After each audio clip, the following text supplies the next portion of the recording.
Increasing language skills in kids is typically the primary goal of an ABA program. When increasing language skills, it's important to use natural environment teaching through a variety of fun activities. Reading interactive books, such as this one, with lots of pictures is typically one of those activities. This video blog demonstrates increasing language skills in kids through reading fun books.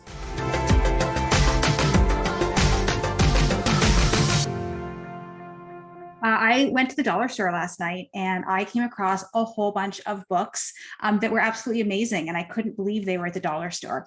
Anyways, I picked one of them up just to show you exactly how I would read the book. I love reading books with kids. It is probably my most favorite way of teaching language in a very natural environment and just in a very less structured way, but very fun. Anyways, this book seems really awesome. It is 5 Silly Sloths. And I don't know if you can see that, but it's got like little interactive, touchy-feely things on all of these sloths. And I thought, what a better way to show you how to increase language skills in kids by showing you this book. So I guess the first thing is that when you are looking at books, take a look at books that are really colorful. Most kids love really colorful books.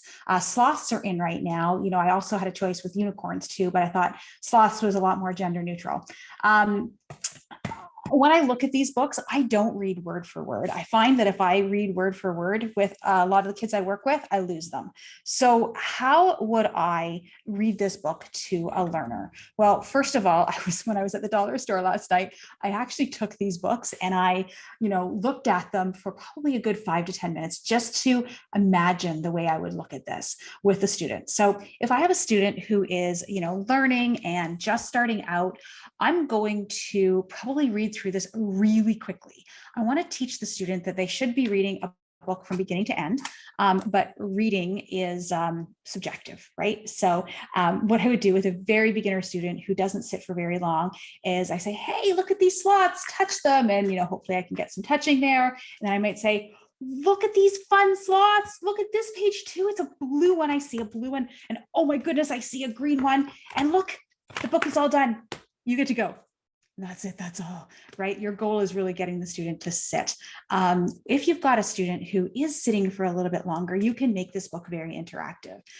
One of the major mistakes that I've seen with some people who are trying to teach language is just asking a bunch of questions. So for instance, if you go to, one of these pages, they might say, what color is this sloth? Where is this sloth? Look, what's this sloth doing? And I joke around, but I say it's, the mother nagging questions, right? You've got a mom and she nags a lot. Sorry, mom. But it's always asking questions. And what do you want to do when someone asks you a bunch of questions? You want to get out of there, right? You want to leave. And, reading books shouldn't be a series of demands. Reading books should be fun. So, by reading books, I would say, hey, look at the blue sloth. I'm making lots of comments. Or I might say, hey, look at that sloth, it's blue. And this one, it's pink. And just wait to see if the student can say, it's orange, to follow your lead. If not, that's okay, fill it in for them. By the 3rd or 4th time you read this book, the student may be filling that in. Point out certain things. Look, this one's, smelling a flower. I see a watering can. Look, I wonder if this sloth wants to go swimming. Now that's a lot of language for a kiddo who doesn't have much language. Let's start at the beginning. I already showed you how to go through this book really quickly with someone who's not sitting. For someone who's sitting a little bit more, but still doesn't have those language skills, I might go, look, I see sloths. Let's touch. Get them to touch each one. And then I might, turn the page and go, look, swimming. Look, smelling. Let's count. 1, 2, 3, 4. 4 sloths. He's upside down. Happy birthday. I might sing happy birthday if they're interested in the happy birthday song. Look, 1, 2 sloths. Look, they're back. 1, 2, 3, 4, 5. The end. That's it. That's all.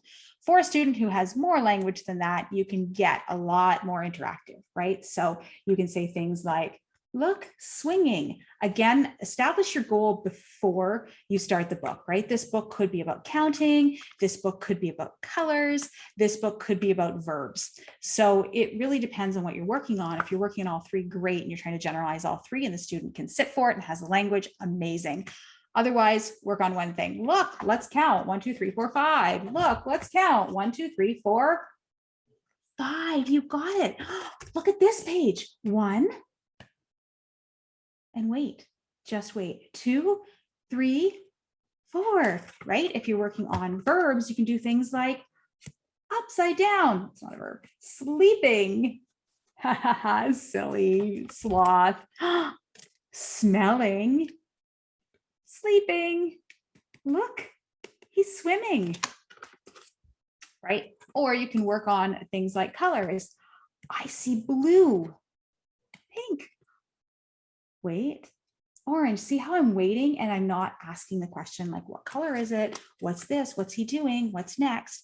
I find if you read these books over and over again, your students will, start to fill in some of the blanks as they get more familiar with the curriculum. I typically tend to read the same book, I don't know, 5 to 10 times, and then, rotate them through so that, they're not seeing the same book over and over and over again. But, I also tend to read the same book, a little bit so that they can get that experience and, start to predict what's coming next. And then you can expand on that language.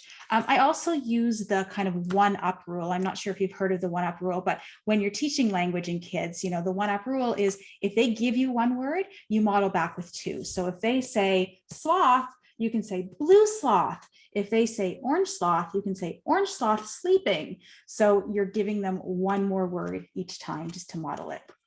So we've gone through a lot today, but really, the biggest thing would be, when you're reading books, you're not really reading the script. Don't stick to the script in these books. Make it fun, make it as interactive as possible.